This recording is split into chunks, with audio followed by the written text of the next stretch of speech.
The hospital room was suffocatingly still, the kind of silence that rang louder than noise. Fluorescent lights buzzed faintly overhead, casting a sterile glow on the pale woman lying against the stiff white sheets. Machines kept vigil, the steady blip of her heart monitor the only proof she hadn't slipped into death's embrace permanently. Anna stirred, lashes fluttering as though fighting to open against the weight of anesthesia and exhaustion. Her throat was dry, her chest heavy, but the first thing her eyes caught wasn't the 4-line in her arm or the bandages across her chest. It was the scrap of paper on the nightstand. It looked rushed. Crumpled edges. Pen strokes too uneven for care. She turned her head slowly, pain arching through her ribs, and focused on the words. Had to take my scheduled trip. Zara with housekeeper.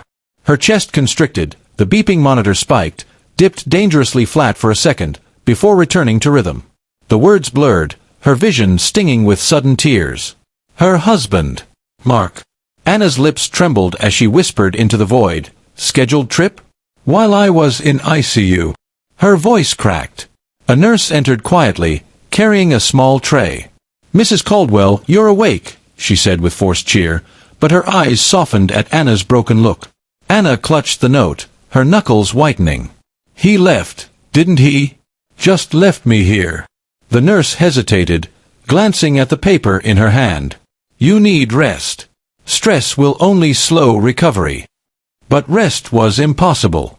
Anna's heart had flatlined once already on the table. Now, her marriage was doing the same. Inside, beneath her weakness, something else flickered. Not despair. Not yet. Something sharper. The birth of fury. Two worlds, split screen in cruel irony. On one side, Anna, frail in her hospital bed, staring blankly at the pale wall, tethered to tubes. On the other, Mark, bronzed by the Maldivian sun, laughing as he and Bethany clinked cocktail glasses, waves glittering behind them. Mark sent a text, thumb hovering before pressing send. Having a blast. Wish you were here. The audacity stung worse than her incisions. The message popped on Anna's phone on the bedside table. She stared at it for a long moment, heart pounding. Bethany leaned into Mark's chest, smirking. She's still alive, you know. Are you sure it's safe to be this careless? Mark chuckled, wrapping an arm around her waist. Relax. Anna has always been weak. She won't fight back. By the time she's out, everything will be in motion. Bethany sipped her drink, eyes gleaming. Motion for us, you mean? Maldives today, mansions tomorrow. Mark grinned, not realizing the waves carried the sound of his betrayal across oceans. Meanwhile, Anna shut her eyes tight against the pain, not of her healing body, but of a realization. The man she loved hadn't just abandoned her. He was celebrating her absence.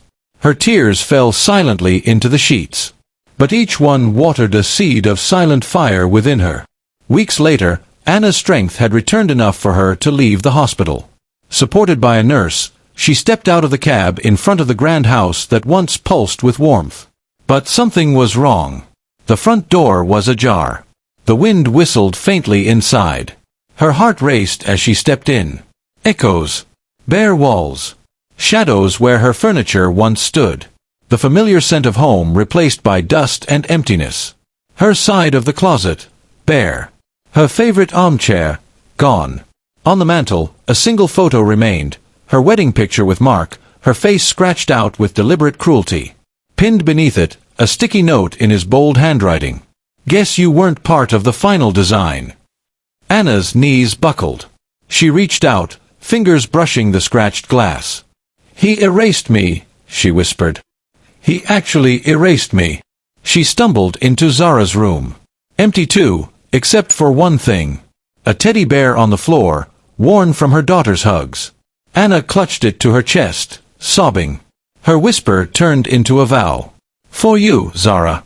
I'll make sure he never erases us again. Flashback. Months earlier. Mark and Bethany sat smug in a lawyer's office, documents spread before them. She won't make it out of surgery, Mark said coldly, swirling champagne in his glass. So let's finalize the transfers. Properties, investments, all to me. Then, when Anna's gone, Bethany here steps in. The lawyer adjusted his glasses nervously.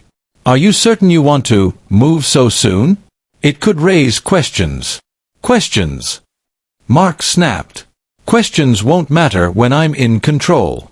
Just draft the papers. Bethany kissed him on the cheek, her laughter sharp as broken glass. Back to present. Anna sat on the floor of Zara's empty room, teddy bear in her lap, tears streaking her face. She wasn't weak anymore. She was planning. Mark thinks he's an architect of my anguish, she murmured. But he forgot. Plans can be rewritten. The cafe was quiet, tucked into a corner of the city Anna once avoided for its noise. She sat across from Lena, her college friend turned fierce lawyer, someone who had always carried steel in her voice. Anna's voice trembled as she recounted everything. The hospital note, the Maldives, the empty house. Lena leaned back, eyes narrowing. Mark Caldwell always had a streak of arrogance. But this. She slapped her pen onto the notebook. This isn't just betrayal. It's theft. It's abandonment. And it's stupid. Anna managed a weak laugh. Stupid. Yes, Lena said firmly, leaning forward. Because he underestimated you. And because he has me now. She scribbled furiously across the page, turning it so Anna could see. Trust for Zara. Every asset. Anna's chest rose with a deep breath, the first steady one she'd taken in weeks. You think we can? We will, Lena said. Her voice carried the weight of certainty. He wants to delete you from his life? Then we delete him from his fortune. Quietly. Cleanly. Permanently.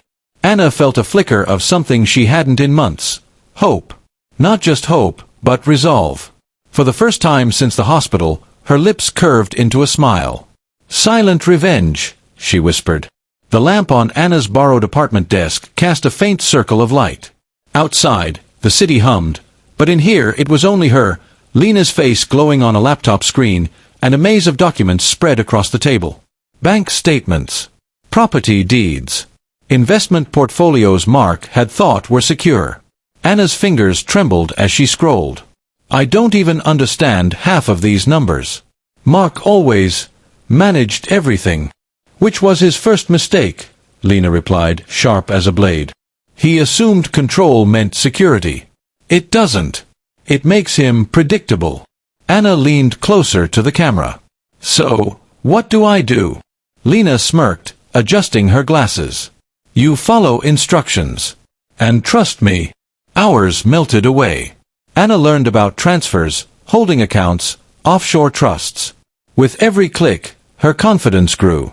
With every file renamed and redirected, her pulse steadied.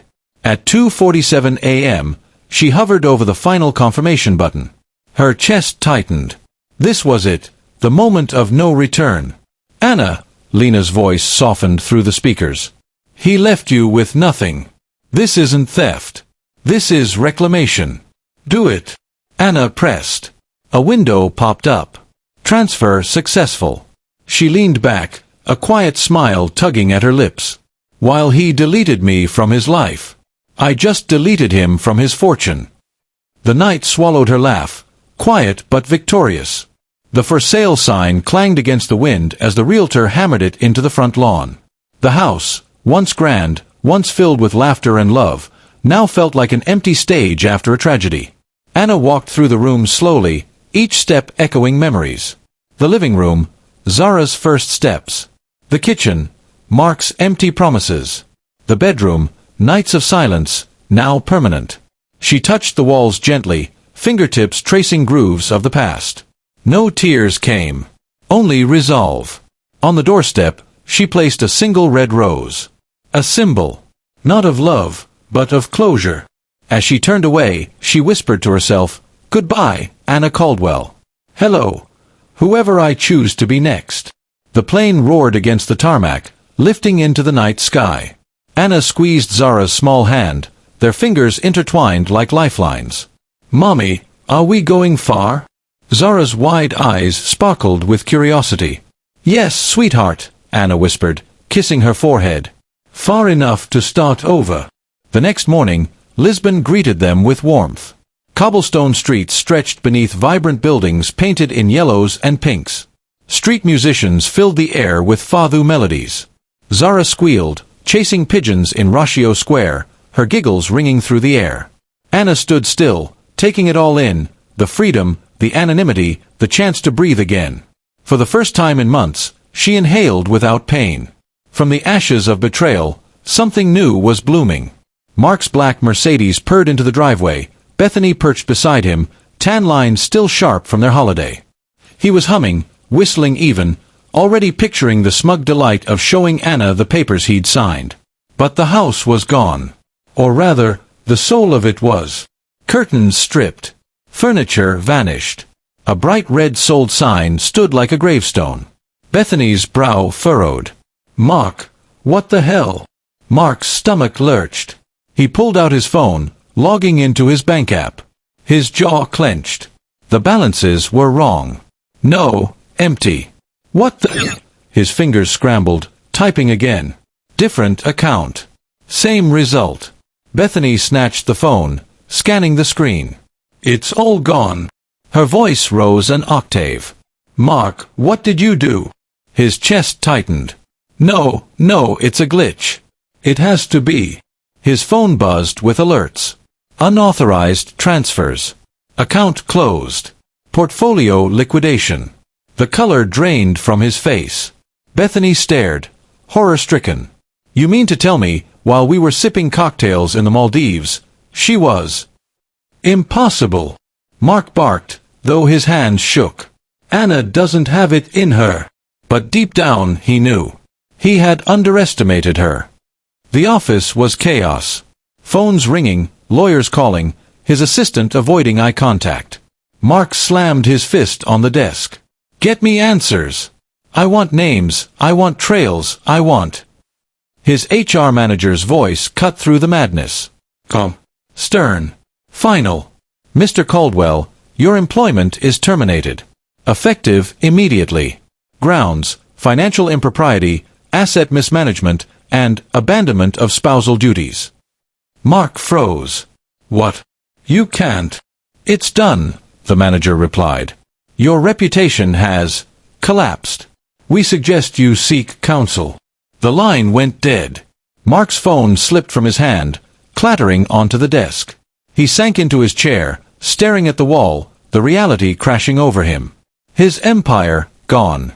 His job gone. His money gone. And worst of all, the image of Anna's quiet eyes burned in his mind. Not weak, not broken, but calculating. Victorious. Bethany walked in, lips pursed. Well, she sneered, looks like your little wife outplayed you. Mark's fists clenched, knuckles whitening. But there was no fight left. Only the echo of everything he had lost. The motel reeked of mildew and desperation. Mark sat hunched on the edge of a sagging mattress, scrolling through dead-end emails from lawyers who had all but abandoned him.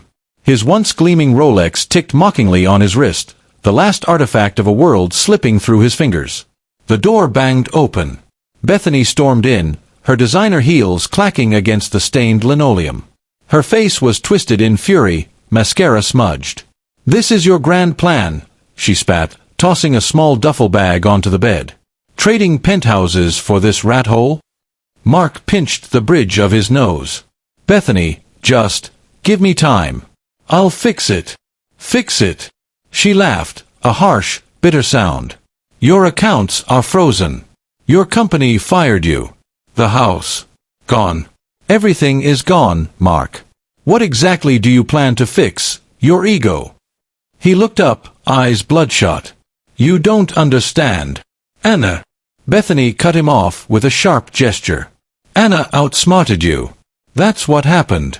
And I didn't sign up for a life of ramen noodles and foreclosure notices. She grabbed the duffel again, slinging it over her shoulder. Where are you going? His voice cracked, panic seeping through. Anywhere but here, she snapped. Find yourself another fool. I'm done. The door slammed behind her, leaving Mark in suffocating silence. The sound of her footsteps fading down the hallway was the cruelest reminder yet. When the gold turned to dust, the gold digger vanished. He buried his face in his hands. Alone. Utterly, devastatingly alone. Meanwhile, Lisbon hummed with life. The aroma of roasted chestnuts and sea air lingered as Anna sat in a bustling cafe, her laptop open, fingers flying across the keys. She was writing. Her first blog post had been hesitant, almost timid, a recounting of her survival, of waking up to betrayal and emptiness. But now, the words flowed like a river, steady and strong. From ICU to Lisbon, my journey of rebirth. She wrote of pain, yes, but also of resilience. Of the quiet strength she found in reclaiming control. She didn't name Mark, didn't expose details. Instead, she painted the universal picture of a woman discarded, only to rise stronger. A barista paused by her table, placing a cappuccino down. "You write with fire," he said in accented English. Anna smiled softly. "It's not fire. It's survival." She hit publish. Within hours, comments poured in. "You gave me hope. I needed this more than you know. Thank you for your courage." Anna's heart swelled. She wasn't just telling her story, she was creating a movement. And for the first time, her canvas wasn't marked by loss, but by possibility. Anna's phone buzzed non-stop. Screenshots of her blog posts flooded social media. Hashtags trended. News outlets picked up the Lisbon survivor.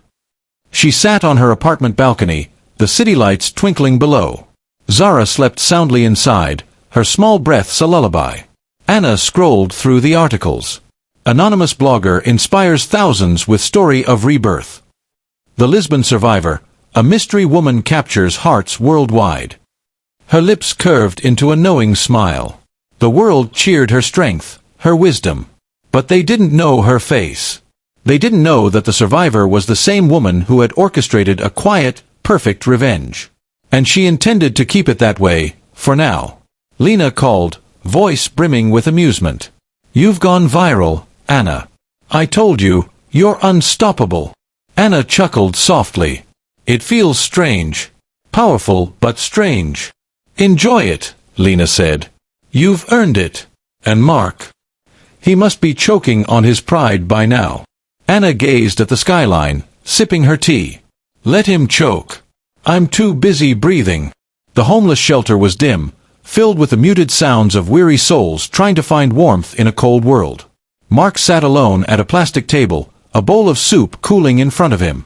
His once tailored suits had been traded for threadbare clothes. His hair was unkempt, his face hollow. He stared at the wall where someone had pinned up a newspaper clipping, "The Lisbon survivor's story goes viral." He read it 3 times. Each word cut deeper. "She," he muttered under his breath, though no one listened. "She did this." The irony was unbearable. While he spiraled downward, Anna had risen higher than ever. The world adored her. He couldn't escape her, even here, in the shadows. For the first time, Mark felt something he had never known in his empire-building days: insignificance. He pushed the soup away and lowered his head into his hands. The mighty had fallen. And there was no one left to break the fall. In Lisbon's Jardim da Estrela, children ran freely under the sun.